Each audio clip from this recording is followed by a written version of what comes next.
Hi everyone, welcome to the latest episode of MakerEd Approaches to Using Emerging Technologies.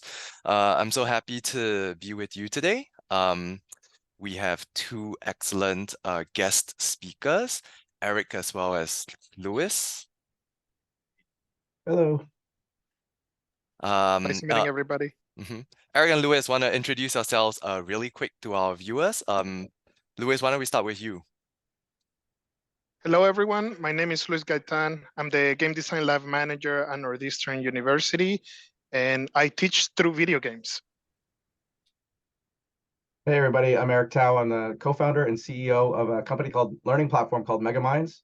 I was formerly on an innovation team at Google where we made some of the very first WebXR or WebVR back then experiences, and we'll be talking about that some more later.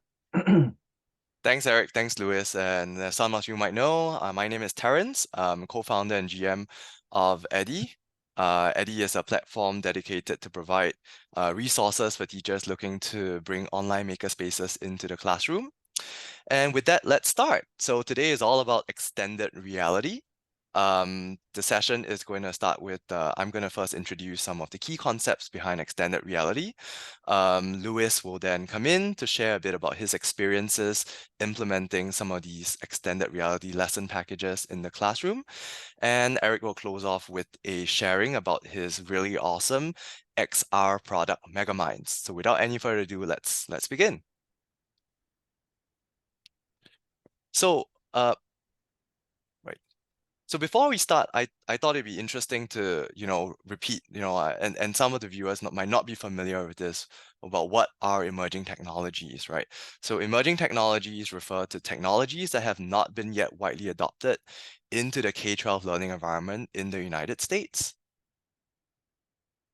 and are expected to have a widespread influence in the utilization and acquisition of future work skills. So this is drawn from New Media Consortium's Horizon reports. And some examples of what we think are emerging technologies versus not emerging technologies. So emerging technologies could be like teachable machine. This is a machine learning teaching tool that equips learners with a basic understanding of AI. It's not commonly used, but it has huge implications in the way we work, huge implications on the way we students will enter employment. Another example would be Figma. Currently, it's a tool that's used by game designers, graphic designers, user experience designers, and it's industry standard. There's a lot of potential to integrate it into the K-12 classroom, but it's not conventionally adopted yet. Things that are not emerging technologies like Zoom, the platform that we're using, right, to host this webinar, as well as LMSs like Google Classroom. A lot of teachers have managed to successfully adopt this. However, these technologies are not going to have a huge impact on the future of work, right? And so we're excluding them from this definition. Another question that we often get is, why does emerging technology warrant a maker approach? And our common response is yes, yeah, you could be using a lot of emerging technology through the teacher, right? A lot of teachers are very confident to use emerging technologies in the classroom, which leads to great engagement. But can we really say that students are learning? Can we really say that students are understanding the technology behind it? Maybe not so. In other cases, yes, students are using emerging technology, but we have what I like to call a recipe, right? Maybe a teacher will give step 1, you do this, step 2, step 3, and this leads to great engagement. This leads to active learning. But do students really understand how the technology works if what they're doing is following a recipe or a step-by-step formula? Which brings us to the last point, right? If if emerging technology is seen through a maker education lens, then what we're doing is, yes, you're hitting the engagement buttons. The student is being actively engaged in learning. And because of this iterative process, because the student is continually tinkering, exploring, and shaping the technology they're working with, they're actually getting a much more durable understanding of technology as compared to if they were to follow a recipe or a formula. So that's why we think that a lot of emerging technologies that are being used there's a huge need for these emerging technologies to be implemented in the classroom through a maker-centric lens. And through these webinar series, we hope to give everyone an insight as to how other practitioners and EdTech leaders have done so. So today's agenda is all about extended reality, right? I'm gonna share a little bit about what these extended reality tools are, why I should use them in my classroom, how I can bring in maker-centric approaches to extended reality, and how I can actually integrate some of these tools in my classroom. I'll give some examples from Eddie, and I'll leave Lewis and Eric to take the floor later to share about how they have done so with their respective tools. So a quick recap, or a quick introduction, right? What is extended reality? Extended reality is an umbrella term that encompasses any sort of technology that alters reality by adding digital elements to a physical or real world environment. So extended reality can be seen as the large umbrella that encompasses augmented reality, mixed reality, and virtual reality. Now, the important thing to note, especially as educators, is that it's a continuum, right? For now, there is no clear agreement about what the different types of enhanced reality, whether AR, mixed reality, virtual reality, there is no clear agreement of what these definitions are. If you Google it, you'll come up with tens or 20 types of definitions. And plenty of these distinctions are marketing tools. I know that Microsoft, for example, loves to use mixed reality a lot in their marketing, right? That isn't the same at Google or other organizations, right? So just be aware of this as you're exploring the landscape. Now that being said, right, it is useful to look at the extremes and also maybe somewhere in the middle. All right. So along our reality virtuality continuum, I want to introduce everyone to a few key terms that we'll be using, right? Now, the first is augmented reality. And in a lot of ways, the best way for me to introduce is maybe through a video. Many teachers out there watching this might be familiar with the Merge Cube, right? I have one over here. It's actually something I used when I was teaching, in fact, a few years ago. I think it's a really awesome tool that helps students understand complex topics. But for those of you who might not be familiar with the Merge Cube, I'm going to play a quick video.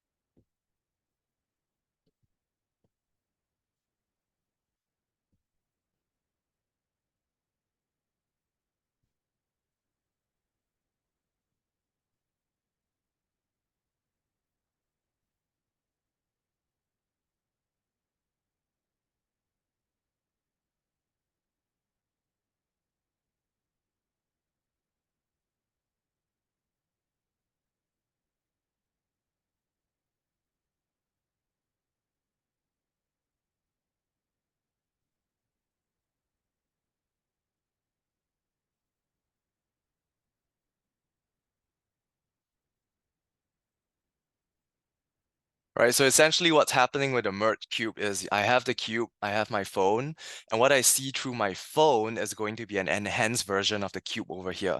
It might not look like a cube at all. It might look like a solar system. It might look an animal, depending on how I code or how I want my instructional material to be, right?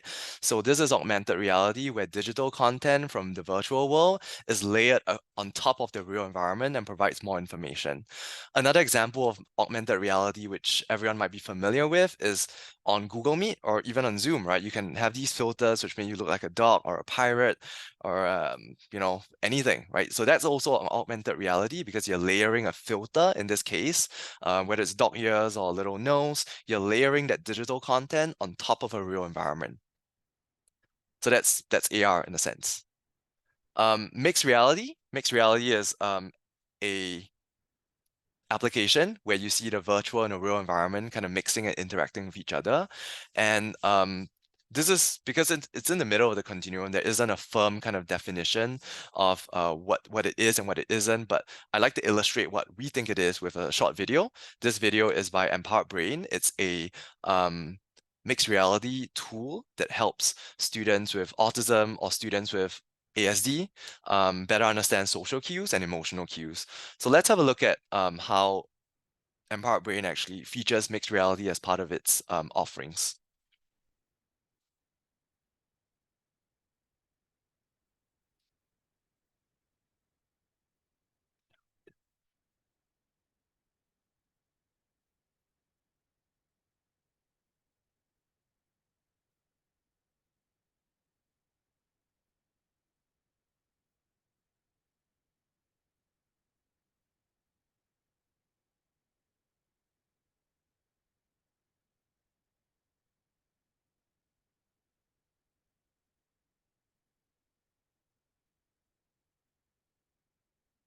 So in case you missed it, what essentially the game is trying to do is because children with autism have challenges meeting someone's gaze or meeting someone's eyes, right?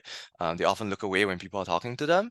So to encourage them to actually make eye contact with people, this game actually superimposes a virtual layer over the person such that when I am making eye contact with the individual, I get points, right? And you can see that this is a virtual layer, right? This is the student's view. And what the student is seeing is actually a virtual layer on top of a real environment. Now, the difference between mixed reality and augmented reality is that mixed reality involves the user actually interacting or changing the virtual layer. In this case, the student is actually interacting with the virtual layer, and the virtual layer actually responds to their eye gaze, right? In the sense that they get points if they make eye contact with the person sitting opposite them. Contrast that with augmented reality, where often it's the virtual layer that's superimposed is static, right? It doesn't interact as much, right? So now you get a sense a bit of the continuum, the VR and AR continuum that I'm talking about, where there are different degrees of interaction with the user.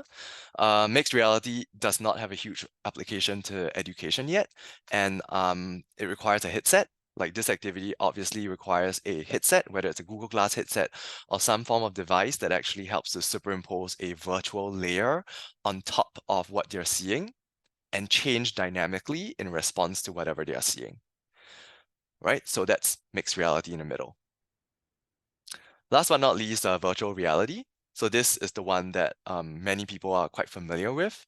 Google Cardboard is something that is widely used in the classroom, and if you haven't used it before, I strongly encourage you to try it out. These are super cheap devices that you can buy on Amazon for like $4 or $5. They're basically a piece of cardboard that you can fold up to create these lens that you can use to insert your phone. So what happens is you put your phone into the Google Cardboard. When you hold the Google Cardboard out to your face, you're able to, you're surrounded by this immersive environment, which you can use to view different things. Like in this case, this is what it might look like from the perspective of someone using Google Cardboard, looking at the Colosseum of Rome, all right? And there are different accompaniments to Google Cardboard. One of them is Google Expeditions, which allows the user to view monuments and ruins and stuff like that all in real time, right? And the difference between virtual reality and the other two is that it's completely immersive, right? At the other extreme, you're shutting out the real world. You're not able to see what's going on in the real world at all, right? Because these headsets are covering your entire face, right? So this is, I just like to kind of I like to give this as an overview of the whole reality, virtuality continuum, just because we have a lot of teachers ask us, what's the difference between AR, MR, and VR, and all these terms are so confusing. But if there's anything I want you to take away from it, it's that it lies on a continuum, right? The definitions are not super fixed, all right? And I think it's important to understand, more important to understand the definition of extended reality, right? Which I mentioned over here. Any technology that alters reality by adding digital elements to the physical or the real world environment. Now, I think one big question we have is, why are we introducing extended reality in schools, and how does it help my students, right? So when I was doing this slide, I was reflecting on my experiences in the classroom and coaching other educators, and thinking about what makes it so different? Why do we bring extended reality into the classroom? Is it just about engagement, which is the reason that I hear most often? And I can think of at least 4 strong reasons, right? The first one is definitely engagement. And I don't want to go through into this because this is the reason that's always trotted out, right? Immersive learning environment experiences are definitely a bit more captivating. There's a wow factor that actually can reel students in. Along with that, I think a very important point is that it makes abstract concepts concrete. What do I mean by this?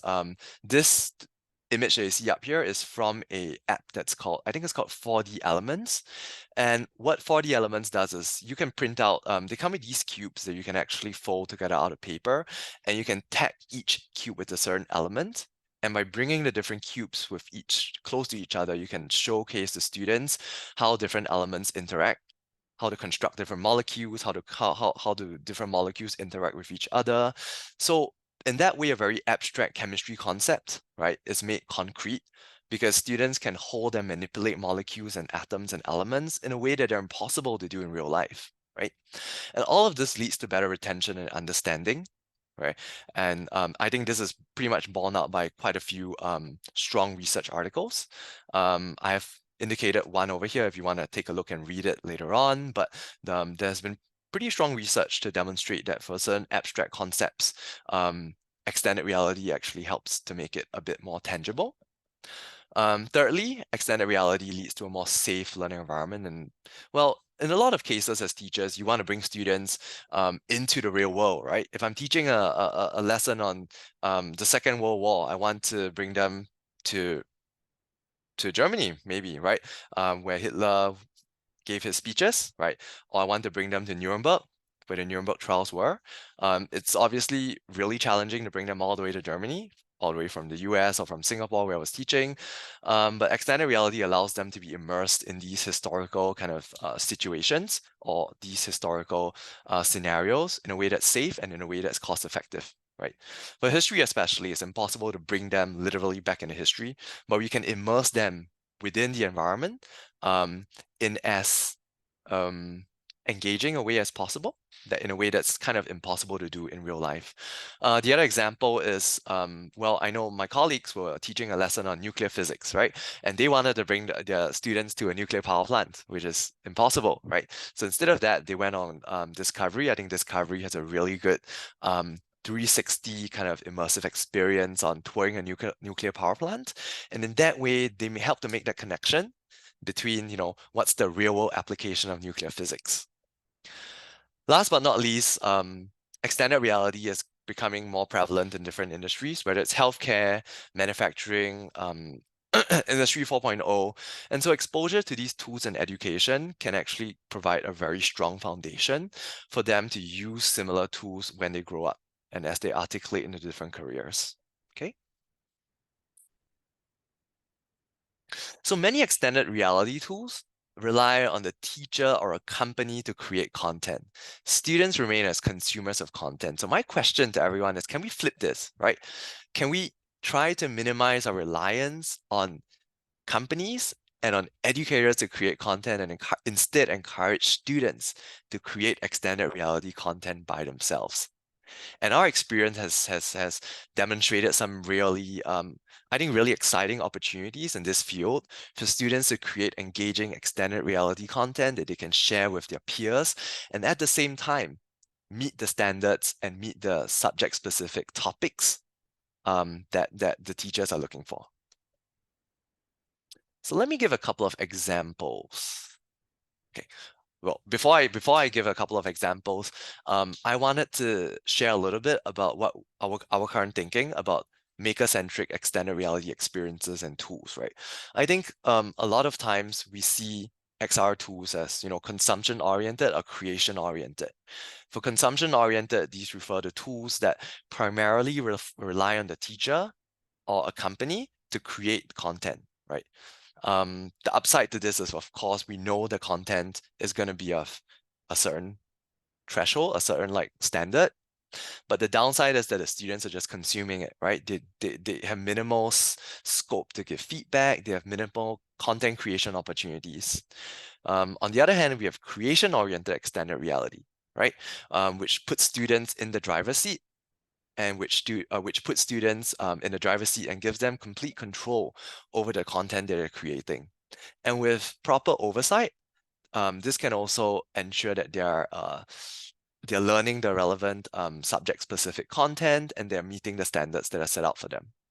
I've put down some examples of tools in each category, right?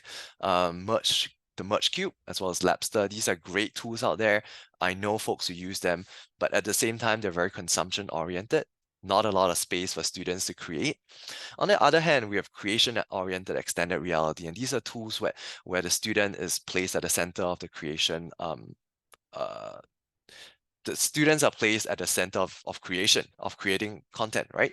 Whether it's ThinkLink, which is this over here, CoSpaces, or Megaminds, which Eric is going to share about later. What I put over here are 3 questions to ask yourself to determine if a tool is consumption or creation oriented. The first is of student creation, right? Is there an accessible interface for students to create their own extended reality content? Now, some tools have an interface, but it's not designed for students to create. And what I mean by this, I mean that it's not designed with the intent. There are no security controls. There are minimal ways to assign students to individual classrooms to do that creation, right? And a lot of it might look very clunky or have a poor user interface. The second criteria is tinkering, right? Does a tool allow students to experiment, to redo, or to remix, right? Maker-centric learning is all about iterating and doing something again, right? Improving on what you've done before. And the best extended reality creation-oriented tools give students the space to do that. The last criteria is about sharing and collaboration, and this is so vital to the maker to the maker education experience. Sharing and collaboration are part of what make maker-centric learning so attractive. So a big question is, does the tool allow students to share their creations with their peers? So now I'm gonna jump real quick into an example of how we think a maker-centric extended reality experiences might look like, based on one of our lesson packages on Eddy. If you don't already know, Eddy is a resource for high-quality lesson packages for teachers to create online makerspaces in the classroom, right? And we do so by leveraging on tools that lend themselves well to high quality maker-centric learning. So I'm going to pull out one of our experiences and then I'm going to run through it real quick just to show you and give you an idea of how a maker-centric lesson could be created. Oops. Here we go.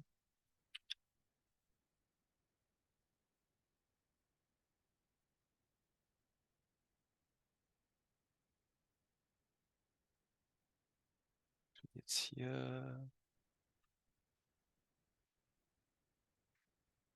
I see a couple of questions. Awesome. Do you have data on AR, MR, and VR and how learners are learning from these tools? Yes. So we have some interesting kind of research findings that I'll share later on in the Q&A. But just from the top of my head, and this is not research that we have conducted. This is from research that other research institutions and universities have conducted. There was one research article that I was reading, quite interesting. I'll share it with the link. I'll share the link with you later that used a I think it was a science learning tool that had both AR and VR modalities. And in that experience, in that research study, the researchers tested, there were 3 groups, right? Traditional frontal teaching, right? AR modality and VR modality. And within that research setting, it was interesting to see the AR modality having the most outcomes in terms of student motivation, as well as impact on I guess test results, like written test scores, right? So I'll paste the link later on, but that's just some initial research. I think one caveat is also that some of these research are sponsored by the companies. So I think as practitioners, we have to be a bit critical about who sponsored the research, right? But what research we have right now by reputable universities out there show that it's quite promising, right? Especially when it comes to engagement as well as durable learning. Yeah, I think another factor that might feature into it is the type of content. I would think that the content that is a bit more abstract and hard to grasp might be better conveyed through XR technologies, just because it's so challenging for students to appreciate an abstract concept until they make it concrete. Yeah. But thanks for that question. Yeah, we'll have time for some more questions later. So keep them coming, right? Comment and keep the comments coming and keep the questions coming. I was mentioning about a lesson package. So I'm going to pull out the lesson package right now and let's have a look at what one of the packages that we're offering. It's called Deep Space Exploration. So you know what? I'm just going to put this in here.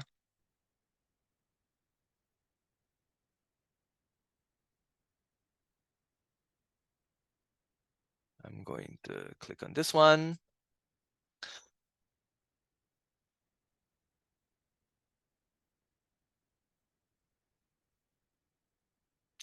Right, so with this lesson plan, the learners are using co-spaces, right, to journey through each planet, encounter challenges. So essentially, this is a lesson that takes them on a journey through our solar system, right? And by engaging in different activities using co-spaces, we're hoping to deepen their understanding of the solar system. The opening activity will be a simple kind of rocket builder as a, as an introduction, or a hook, right, as we say in the classroom.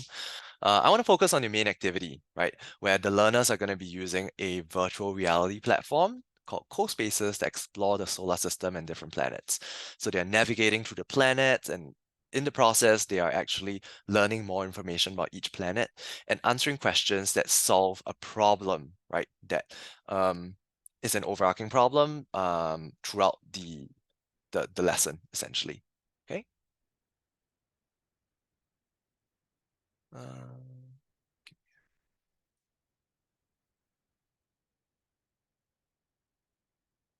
So if I click on the teaching slides, right?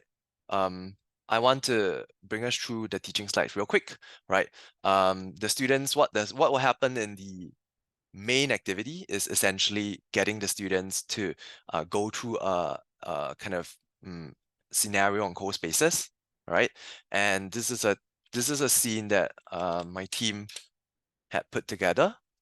So I'm gonna just pull this out, right? So they're gonna go through the different scenes and CoSpaces, and in the process, kind of learn about different planets. I'm just gonna walk us through real quick. Right, you can see that the problem scenario, or the context is actually laid out for them. As a group of space explorers, they're going to explore the solar system. Attention kids. Right, and after the rocket launch, the rocket is heading to Pluto. Right, they can click on the next scene, and essentially what they're doing is going to, right, so there are these different checkpoints in between that they'll have to answer some questions. And really the teacher's role is really to flip between self-directed learning on CoSpaces and facilitated discussion within the whole class. So in this case, the students now need to prepare a brief report, right? And after they do so, they can actually click on, this is where they'll actually go back to the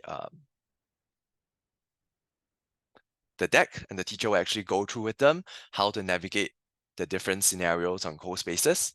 They're putting together the initial report, and then the next scene actually brings them to the different planets, right?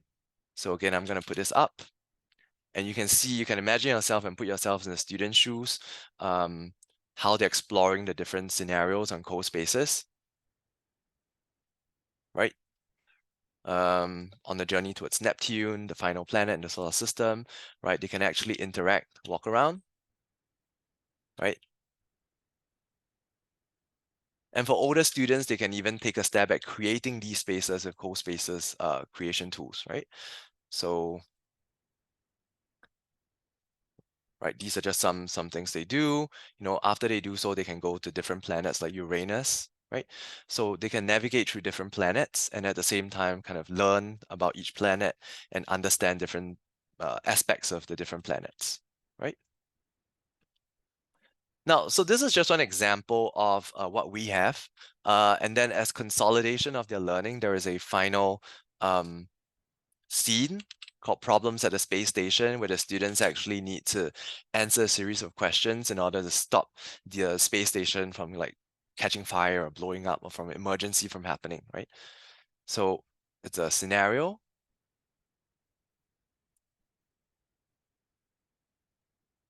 Right? The space shuttle landed on the space station. It's a success. Right? And in this case, now they have to help the astronauts, right? They have to answer certain questions, right? And they can explore the room for clues. So let's say I do this.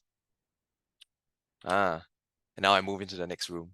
So I'm not going to go through the rest of the scenario, but I hope this gives you a initial understanding of how, XR tools can be used to foster engagement and understanding of different of different topics, right? This was for science, but I can imagine applications in other subjects too. We've actually worked with Megaminds to do a lesson package on similes, right? Using Megaminds tools for students to create spaces and at the same time enhance the understanding of similes and metaphors. So yeah, so I hope this short kind of overview can gives you a good understanding of the different potential for extended reality and its applications in education.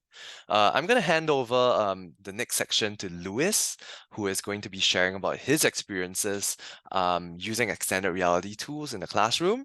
Without any further ado, I'm going to give Lewis the floor. Lewis, please. All right, thank you, Terrence. Let me share my screen.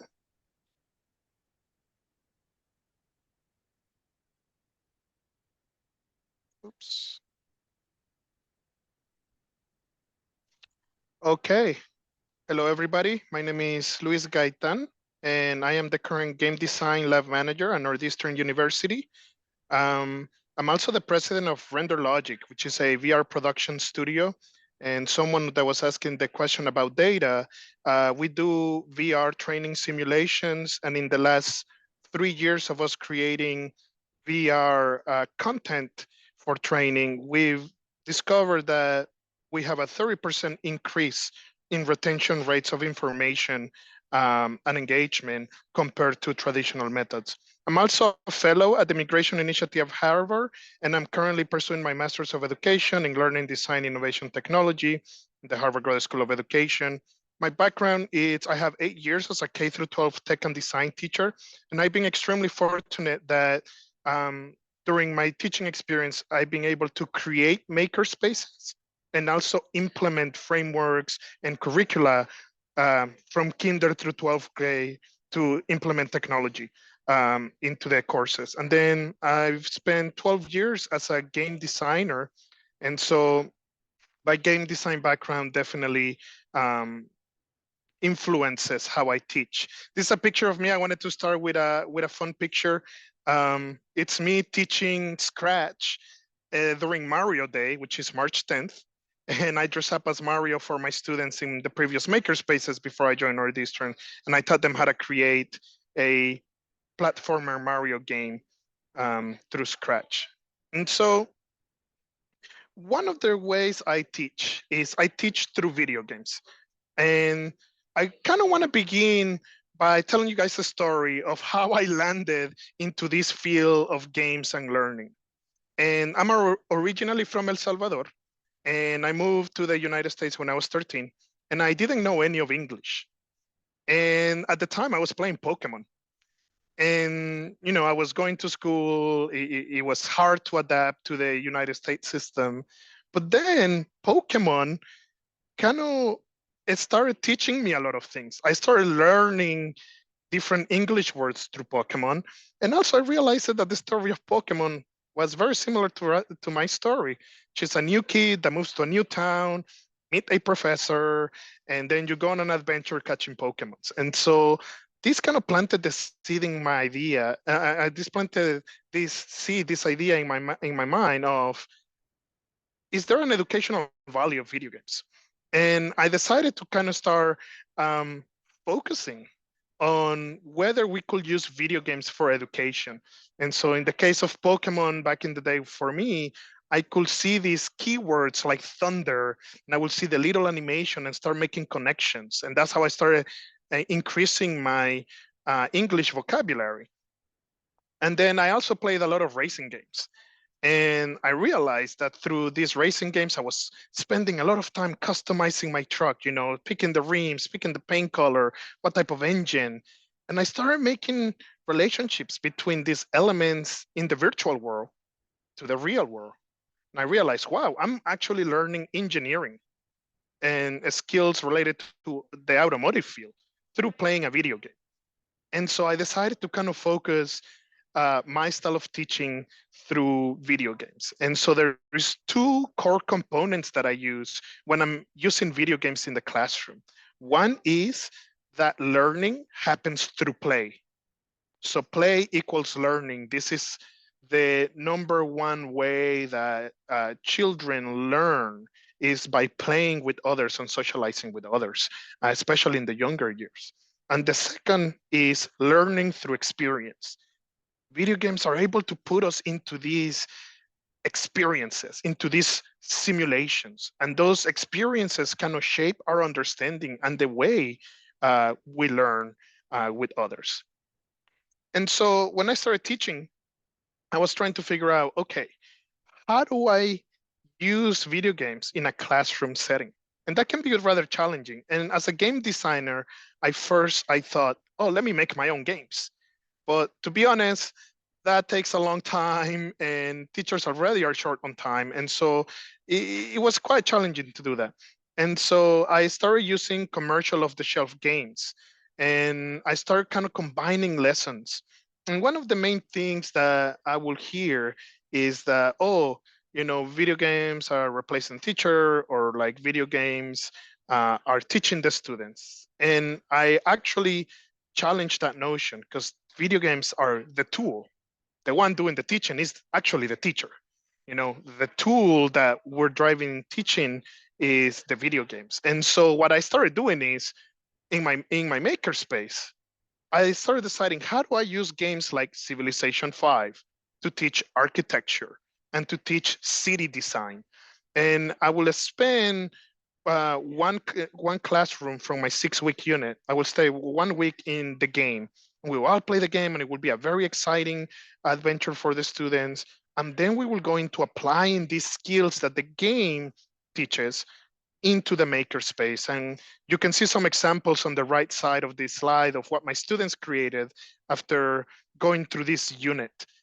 Some of them decided to 3D print a city and kind of create a city out of those materials and lights. And another very creative team decided to bake a city. So we created a city out of muffins and waffle cookies and chocolate, and that was a very tasty city. That was one of my favorite projects.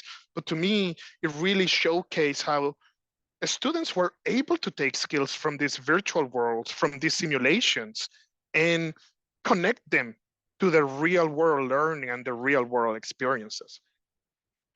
Furthering into this realm of video game and education, now we have examples like Minecraft education.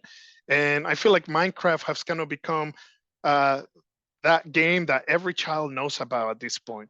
And so when I started using Minecraft education with the students, they immediately knew what to do. And I think that was one of the biggest takeaways from using a tool like this, is that because it is Minecraft, right? A lot of the students knew kind of what to do in the world already. So it was easier to scaffold more complex learning objectives like chemistry and the periodic table, or coding, since Minecraft education comes with a module that it's very similar to Scratch, where you can learn coding. And now it has a lot of lesson plans that come with chemistry lesson, biology lessons that you can do in Minecraft. And this was a very successful tool in my makerspace, and also a tool that kind of encourage experimentation.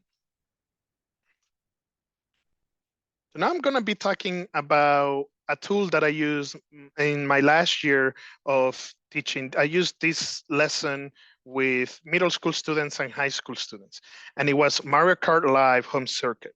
Now, I don't know if you guys can tell, I love Mario. I've been playing Mario games for a very long time. And so when I saw this game come out, I thought it was so interesting. You have this remote control car that you control through your Nintendo Switch, but it has an augmented reality camera. And so what it does is it reads the environment and it converts the environment into a Mario Kart racetrack. And I played with it and terrorized some of my cats with it.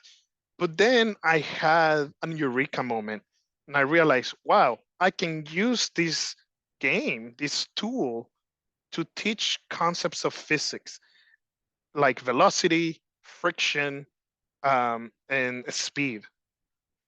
So the magic of this tool it's the augmented reality camera. And even though it's just a remote control car, there is nothing magical about that.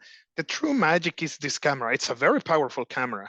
It's really able to pick up a lot of elements on the environment and identify them and superimpose this layer of Mario Kart games into it. And immediately it becomes, again, just like Minecraft education, immediately becomes a tool that the child understands.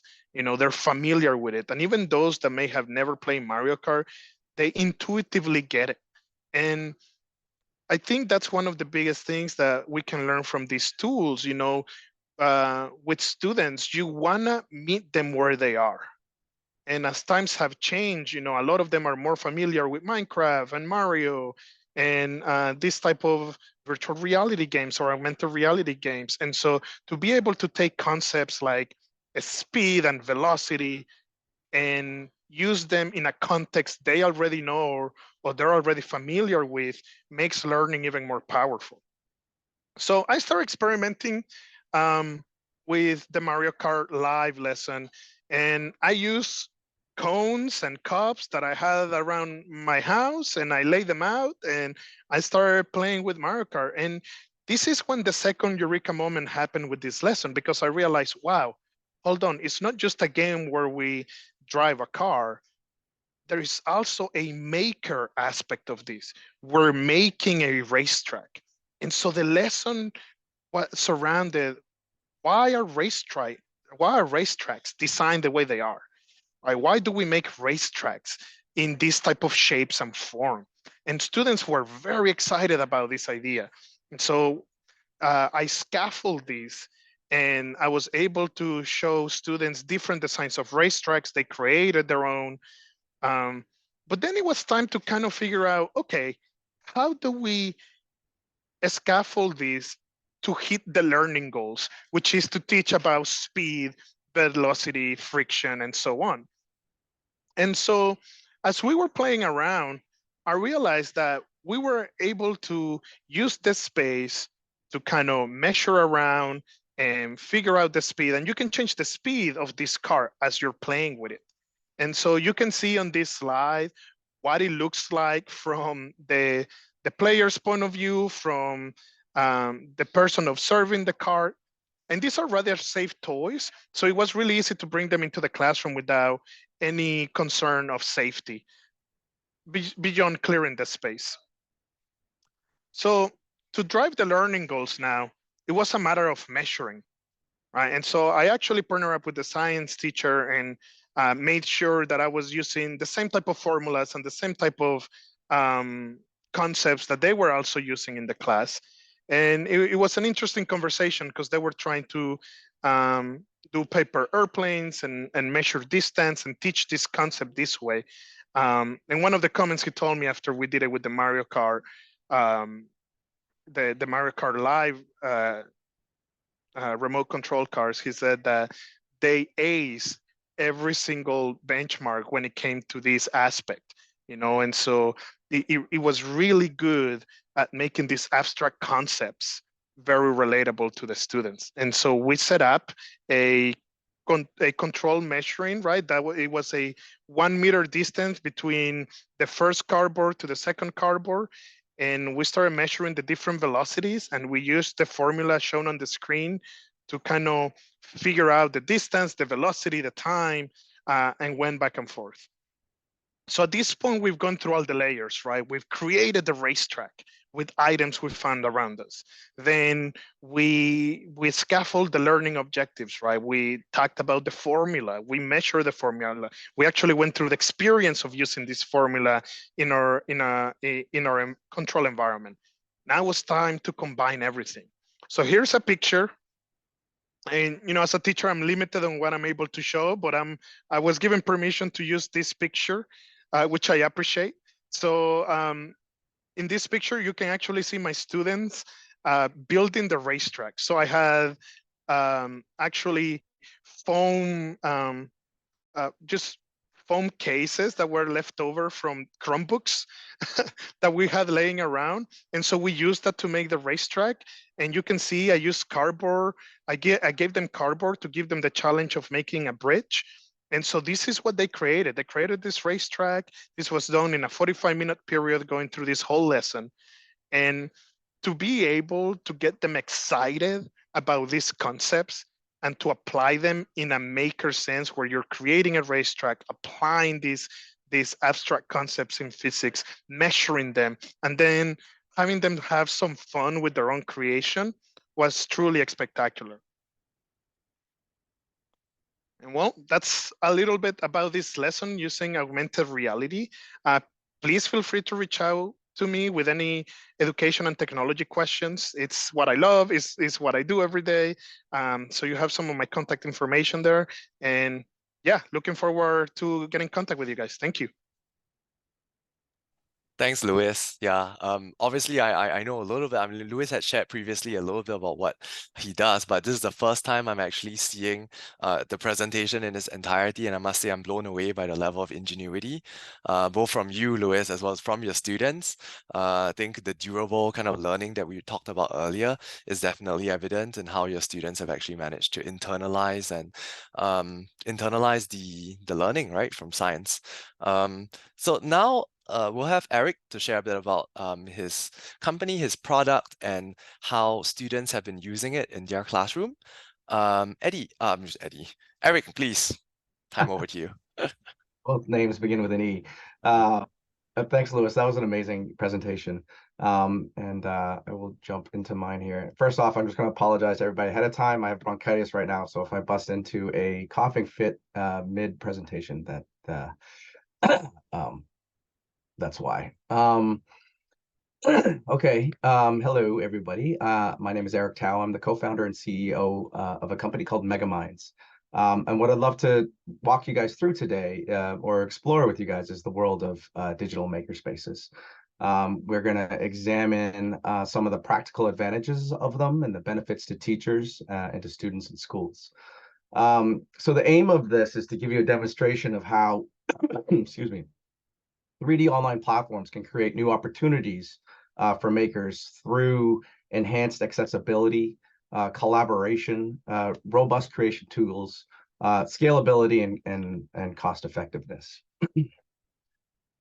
So we also have an activity that you can join in on later if you'd like. We're going to do a live co-build of a virtual dream house using Megaminds creation tools. So I'll have the link for that for you later to join. And then I'll keep it live as well. So if you're watching this asynchronously or not live, then you can participate as well if you'd like. First, a little bit about myself. I was formerly on an innovation team at Google, where we made some of the very first web-based VR experiences. So Google, as everybody knows, is all about scale and reaching, every cell phone made in the universe. And the way they wanted to do that back in 2016, when Google Cardboard had just come out, was to create some web-based VR experiences. So that was what my team did. We did some of the very first web-based VR experiences using technology called WebGL. Now it's been since replaced by a whole slew of other technologies, and now today it's called WebXR. But it was there that I saw the firsthand the power of immersive experiences could have, especially in an educational context. And that was my aha moment. And I thought that if you could combine that with robust creation tools so that users could make their own 3D experiences, students could make their own 3D experiences, and you combine that with something that's accessible in web browsers on any device, then you have something that could be really impactful. So that's what a few years later, that's what we've done with Megaminds. So a little bit of trivia. We got our name from my co-founder's 5th grade math class. And that's a true story. So my co-founder, Marina Mark, is a principal at a school in Brooklyn. And her 5th graders named the company Megaminds. Okay, so what is Megaminds? Well, it's a 3D platform where students learn through creative play and interactive activities. They embody avatars and they work through educational content and tasks collaboratively, like they're playing a game like Roblox or Minecraft.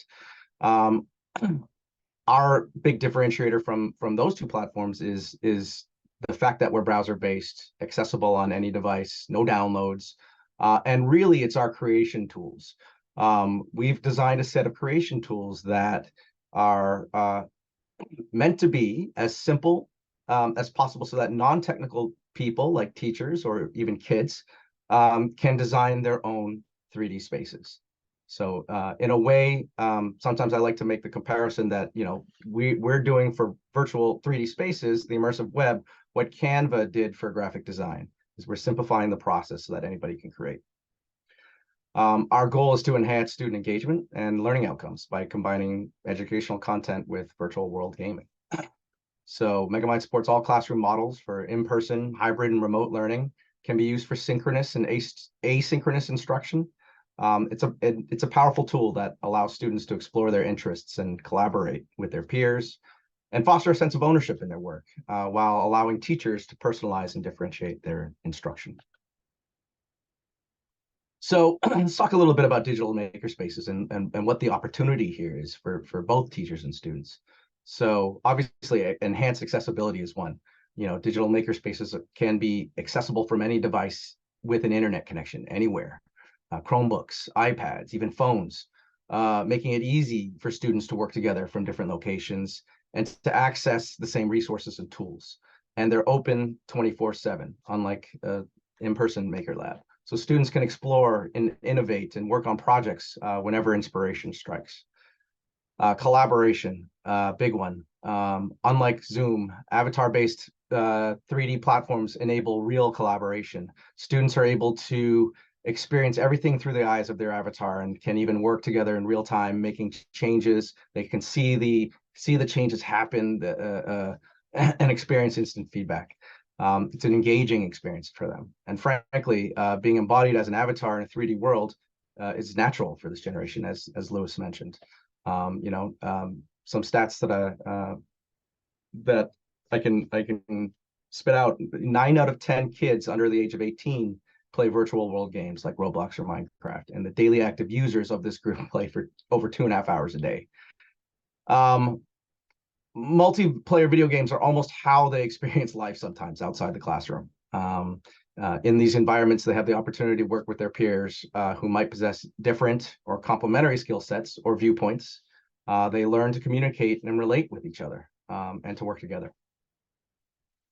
And then beyond developing 21st century skills like creativity, communication, collaboration, critical thinking, digital literacy, digital makerspaces can help develop digital literacy and equip students with hands-on experience with the latest digital tools and methodologies. Here, they'll learn how to work in 3D, develop spatial computing skills. They'll understand the underlying mechanisms, potential, and limitations of the medium. So when your 7th grader graduates high school in 5 years or college in 9 years and gets a job somewhere, someone hands them the latest Apple VR headset, they can tell them that they've been designing experiences for it for the past 10 years, 9-10 years. So what are the benefits for schools? Cost effectiveness. There's no physical resources, which means there's no budget line item for it. It also means there's no maintenance, no repairs, no replacement costs. It's scalable. Digital projects can be easily copied and modified and scaled without additional resources. So case in point, we presented a virtual haunted house a few weeks ago in another webinar, and when students clicked on that link, our system automatically generates a clone of that virtual haunted house. So there was a few hundred schools on that webinar, and in about 5 seconds, there was 130 clones of this virtual haunted house made that students were able to work on right away and own the copy of it. So students can share out personal maker spaces to every single student that's enrolled there if they wanted to. And because everything is link-based, it's also as easy as sharing out a Google Doc. And And then lastly, because everything has permanence, that means after the students are finished, the link actually becomes a digital archive to their work that can be safely stored and allow them to be revisited or worked on further in the future. This actually has bigger implications than you might think, because these links can serve as portfolios and demonstrate skill development, progress, achievements over time, and they can be invaluable for things like college applications or internships or even future job opportunities. Documentation also provides a chronological record of the creation process, so students can reflect on decisions, strategies, iterations they made, fostering self-assessment and critical thinking skills. So I just wanted to see if there were any questions before we move on.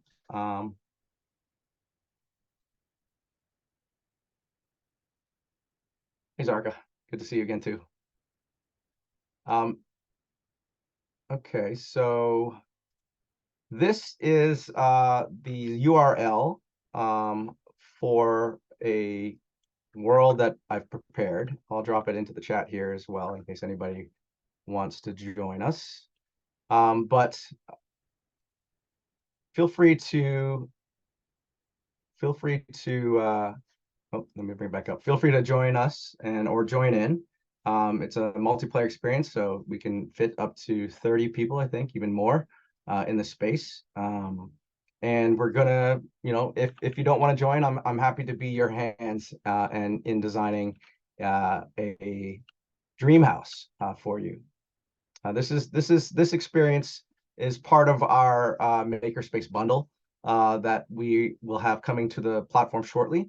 Our goal was to create a maker resource that could be a one-stop shop or one-stop resource for teachers and after-school programs and enrichment programs, where we created a series of rooms that students can go through, where they can go through the whole design process, an iteration process that occurs in a physical makerspace. It integrates the step-by-step guides for design, emphasizing iteration, improvement. It's collaborative. It has mechanisms for peer and teacher feedback.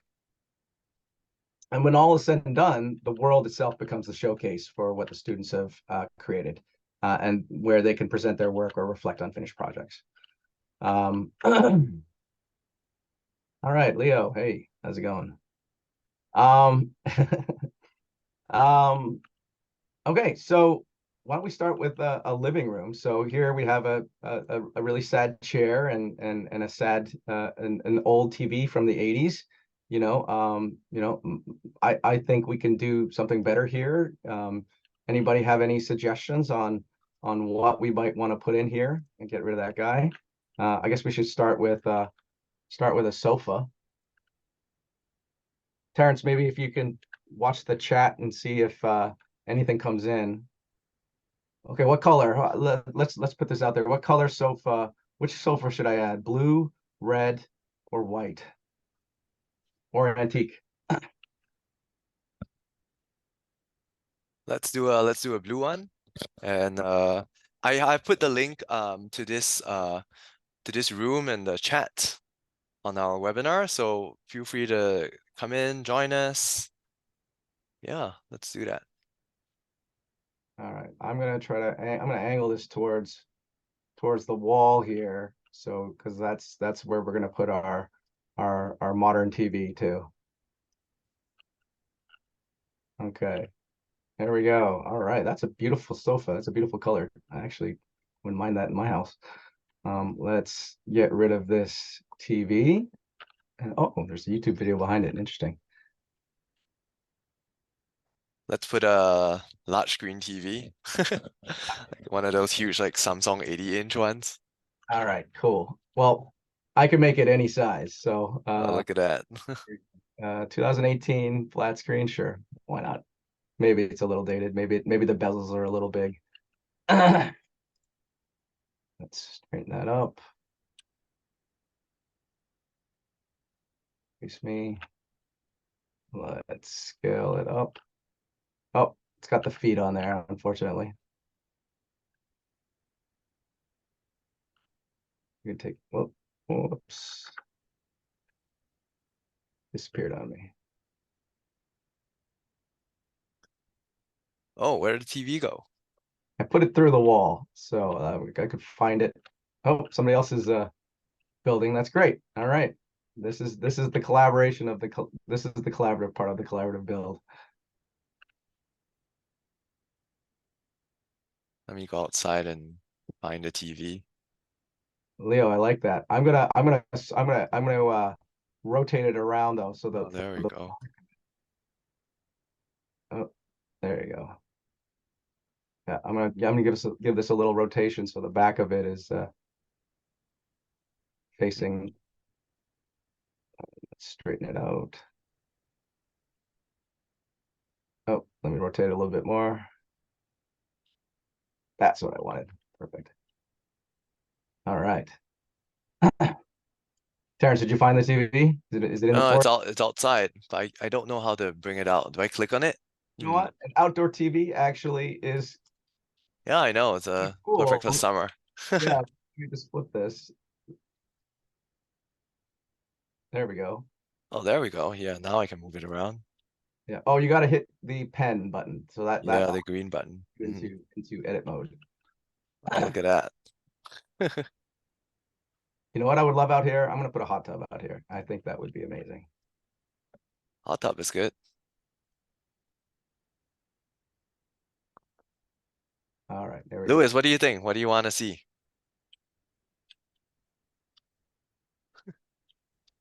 Ooh, I'm playing with this boombox on the second floor right now. Oh, okay. Okay, hold on. Let me come up. Let me join There you. we go. Trying to put some music, you know.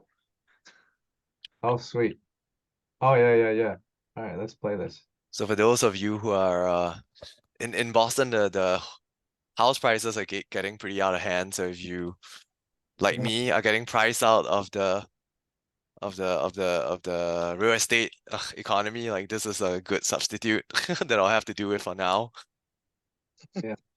Um, so like I said, we had a virtual haunted house build on our platform for Halloween, and it was really awesome to see how many teachers used it and you know and how their students built on the platform. So you know we're still relatively new as a company, so you know but 2/3 of our users actually use the haunted house. So there seems to be a you know it seemed to strike a chord, at least with our users. Oh, you know what? This let me make this a little bigger. It looks a little small. All right, now it's like pool size. That. All right, very cool. All right, unless anybody has any any suggestions for what they might want to add, maybe put a car out here. Why not that? That'll be the last thing.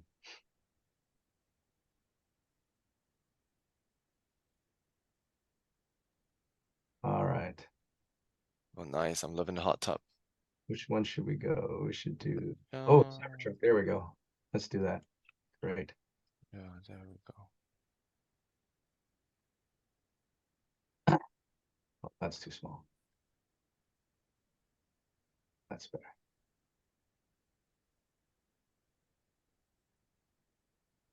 All right, I think that's the final edition right there. We have the outdoor TV, hot tub, and the new Tesla Cybertruck, and that's I was gonna ask, like, what car is that? Oh my.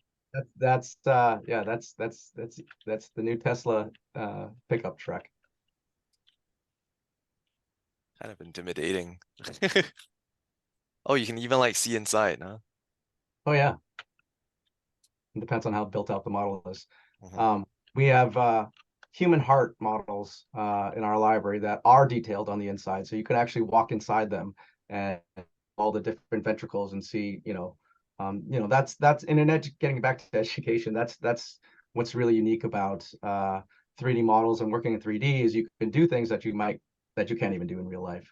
You know, even if you had a physical heart model, you know, in real life. So that's another benefit to working in 3D platforms. Cool. Thanks so much, Eric, for sharing. I thought when the first time I saw this, I thought like this is huge potential for not just maker-centric education, but like collaborating, getting Mm. students to work on stuff together and collaborating. And I thought that's kind of a big part of what sets Megaminds out from the other kind of range of XR tools out there. And I wanted to thank both you and Louis for, agreeing to come on board and share with our listeners and viewers your thoughts and perspectives on extended reality in education. Yeah, so I think we have some time left for some Q&A. I'd like to see if there are any questions for us at all. Please don't hesitate to pop your question into our comments. Thanks, Dr. Zarka, for putting down some questions. I hope I've tried to answer these questions just now, but if you'd like to have a follow-up question, please, pop a comment. I had an initial question for kind of Louis first, right? As we wait for more questions to come in. So I think one of the things that we think about at Maker, when we are developing the lesson packages on Eddy, is the relationship between online and hands-on makerspaces. And I think what you shared about kind of illustrates very well the intersections and the potential between the two, that it's not either or. A hybridization between the both is kind of possible. I was wondering if you could share with us a bit more about how the online and the hands-on components relate to each other and what each component brings to the table in terms of student understanding, learning outcomes, things like that. Definitely. I think that is a great question, right? Like, a student learning doesn't stop in the classroom. It's actually quite the opposite. The real learning starts when the students are applying this outside of the classroom, right? And I think that the classroom is a great way to plant the seed, right? To explore the concepts in a safe environment, to kind of set the tone of what you're trying to learn.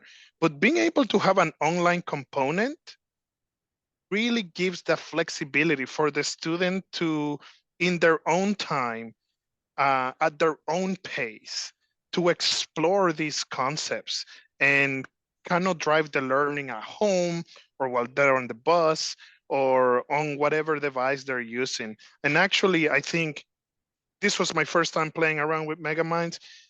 I think it's an amazing tool because of that, right? Like, I can picture myself building a lesson around, oh, I saw some solar panels. Let's talk about green energy. You know, we as a classroom, we built something surrounding green energies and the wind turbines and all of this.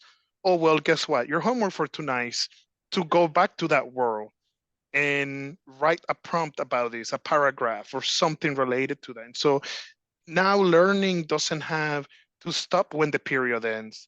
Learning can continue because you have access to these virtual worlds or to these online components. And I think that's extremely powerful and has tremendous potential for advancing the education of students.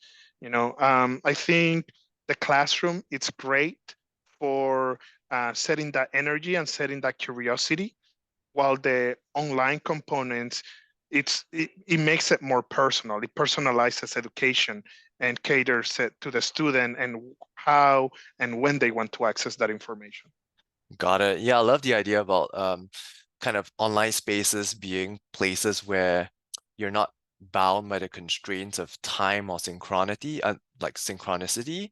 Like, people don't have to be in the same room at the same time, and people can contribute at their own pace. I think it removes a lot of the structures and constraints.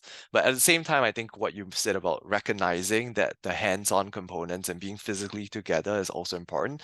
And I think hybridization, like what you have done, is kind of blending the two, really taps on the strengths of both modalities. Yeah. I think collaboration. Sorry, Eric, please. Just to add on to what was being said, I think collaboration is a really big part of this that is easily overlooked. Developing those 21st century skills of communication, collaboration, being able to work with a team or with teammates.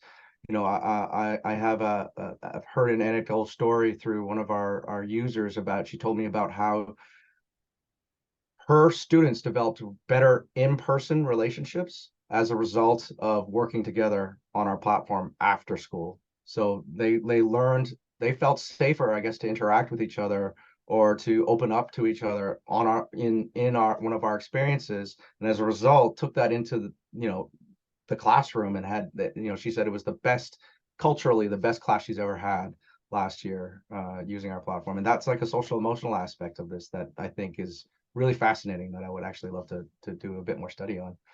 Mhm, mhm.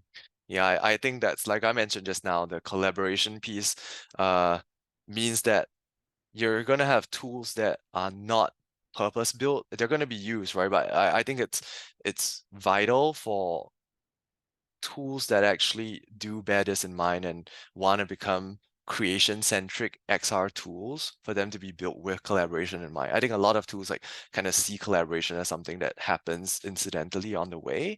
So being really deliberate and intentional about how you build in those features is gonna be really important. Yeah, Um, real collaboration. I don't know that it's possible online. Quite honestly, it's certainly, I don't consider, you know, what we're doing here, Zoom, is as collaborative learning. You know, that's where I think, you know, that's where personally I think the opportunity is for a platform like ours, is really nailing, you know, that type of online collaboration, which is very difficult, if not impossible, to do. Yeah, speaking about collaboration, I think that was like one of the design principles you shared with me earlier on. And you know, as kind of like a maker myself and leading a team of makers, I found it quite interesting about how you're leveraging on kind of online spaces to promote student making. Eric, I was wondering if you could share with us some design principles apart from collaboration that were kind of important when you develop these student participation and content creation features. Because to me, it's like you're building it from the ground up with online maker spaces in mind, right? Yeah. So I just like to hear about that, and I think our viewers want to hear about that too. Well, we've been built from the ground up for education. So you know, that's another differentiator, I guess, from between us and you know, Minecraft for education or Roblox's education effort is we are building strictly for teachers and kids. And the first thing that we wanted to do was build something that's easy to use. That's paramount. You know, the the uh, the creation tools that we've built, you know, you can pretty much just dive in and start building away, you know. And that was a huge hurdle. That took us months to get right. You know, um, collaboration is also a lot more than just being able to have a voice, having a microphone on, or being able to, you know, type text, you know, into a chat function. So Mhm, there was a lot that went into, you know, figuring out what are the great collaboration modalities. That extends to everything from the rooms that we have mhm, pre-prepared for teachers. You know, we don't have open worlds, you know, because the kids will just gone, you know, and the collaboration becomes an afterthought. So we keep them in contained environments, where it can be encouraged.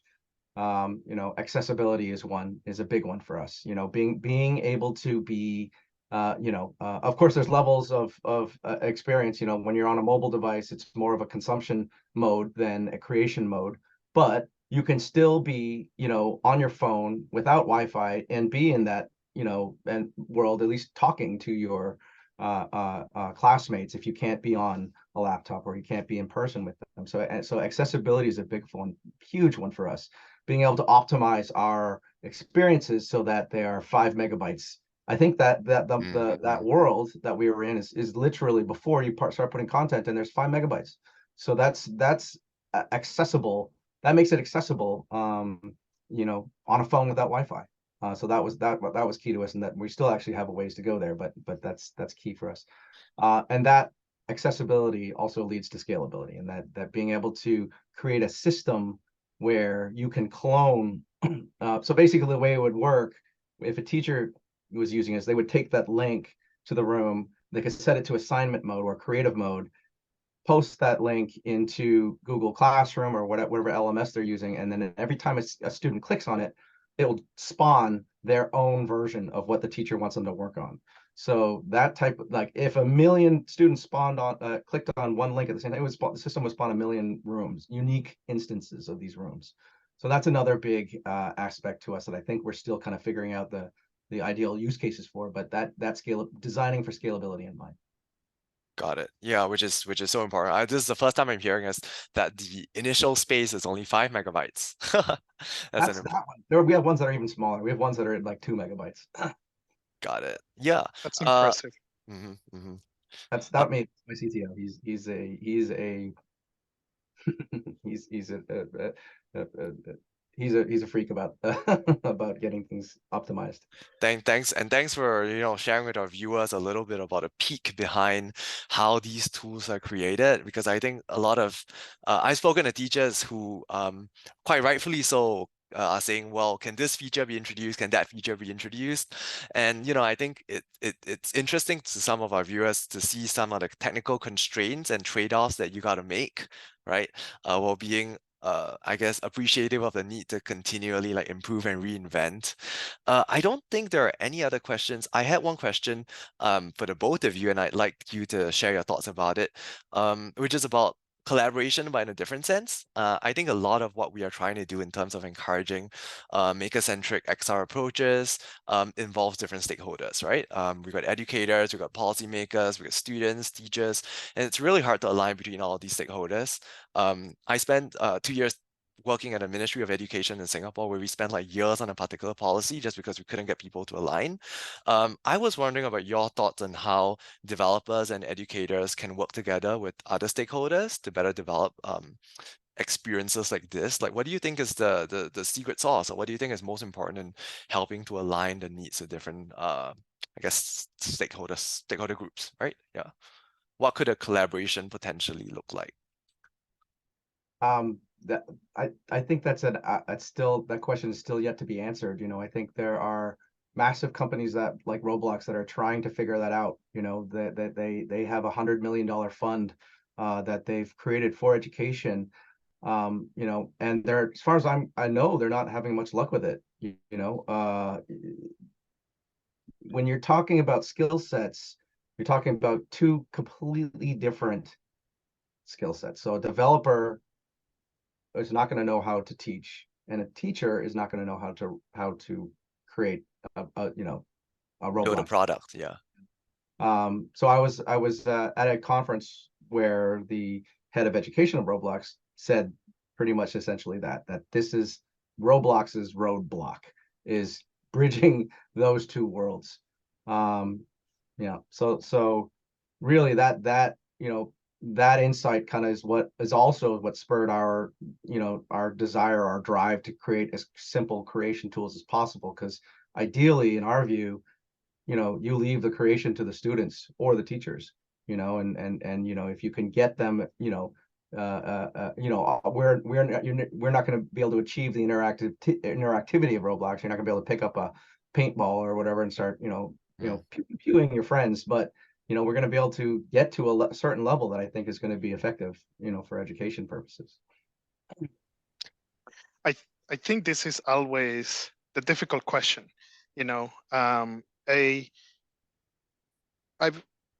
been a teacher for 8 years across 3 schools, different curriculums from IB to public school to special education. Sometimes I'm a consultant for edtech companies. Sometimes I'm talking with administrators. And I've also been as a teacher on the side where I'm fighting and advocating to use these tools in the classroom. And some of the insights and something that I've noticed is definitely one involving all the stakeholders, and that seems like the obvious answer, but it's very hard to put in practice. And this is what I mean. When I talk to these edtech companies, one of my main questions to them is, do they at least have the voice of a teacher or an administrator represented in their development teams, in their creation teams, even if it's just for one meeting? Why? Because there's a lot of times, and I kind of gone through this with Minecraft education, there's a lot of times where like, oh, this seems like a really cool idea, chemistry set online, blah, blah, blah. But when it comes to actually using it in the classroom, it doesn't translate. It's either takes too much time to set up, or either it's a little bit clunky when it comes to things like that. And those are insights that only a teacher will know. And then also the policy level, right? I've tried using Pokemon Go for PE class before, you know, administration stopped me. Why? Because, oh, there is this component of communication and data privacy and Mm. encouraging students to use things like that. And so, you know, the reality is that's what makes it challenging. There is, to introduce a tech into education, you're dealing with all these layers, from how it's implemented to a classroom and the technicalities that go around a classroom, to like at a policy level from the administration. How are you keeping students safe? What type of privacy and data goes around that? Because we really care about a lot about that in education. You know, data privacy of the students, they're minors. And so I really think there needs to be some type of way to have this communication between all stakeholders, because at the end of the day, this will lead to better products that will make the jobs of teachers even more engaging. Students will be happy, teachers will be happy, and it all leads to better learners and better outcomes in education.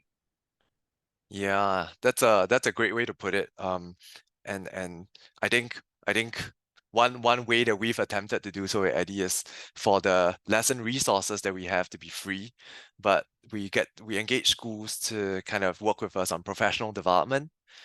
In the recognition that, you know, a lot of times teachers might not be comfortable initially teaching some of these emerging tech. So we need to intentionally carve out space for them to try out these lessons. Can expect them to kind of pick them up and roll with it, because a lot of time they have so many other responsibilities. And if this is seen as an additional responsibility, I don't think it benefits anyone. So a lot of it is working with decision makers to convince them of the need to kind of carve out space. And that also speaks to what Eric mentioned about, well, this is challenging because you've got so many other stakeholders in the picture. And you know, if big companies have challenges, right? I think a benefit for smaller firms like you know, Megaminds and even us is the ability to be a bit more nimble and work with systems that are structured at a smaller level. We're not looking at the whole of the US, for instance, but you look at small systems and you work within those systems. I think that's another way to kind of approach it and look at it. But I think we had a great conversation today.